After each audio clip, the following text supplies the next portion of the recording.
இன்றைக்கு அரசியலே வருகிறோம் என்று சொன்னவர் 2026க்கு பிறகு நான் சினிமாவுக்கு செல்லுகிறேன் என்ற மாற்றத்தை ஏற்படுத்துவார்.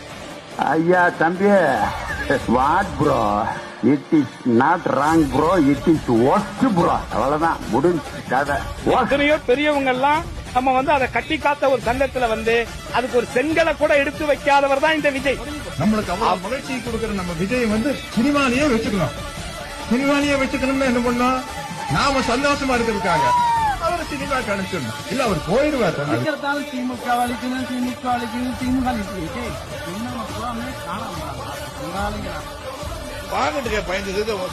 15% வாங்குவார் என்று சொன்னால் கூட, உங்க கருத்து கணிப்பு இருந்தால் கூட ஒரு சீட்டு ஜெயிக்க மாட்டார்.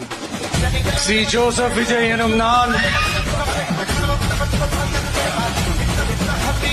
சட்டப்படி அமைக்கப்பெற்ற இந்திய அரசியல் அமைப்பின்பால் உண்மையான நம்பிக்கையும் மாறா பற்றும் கொண்டிருப்பேன் என்றும் பலதரப்பட்ட மக்கள் அனைவருக்கும் நேர்மையானதை செய்வேன் என்றும் ஆண்டவன் மீது ஆணையிட்டு உறுதிமொழிகிறேன்.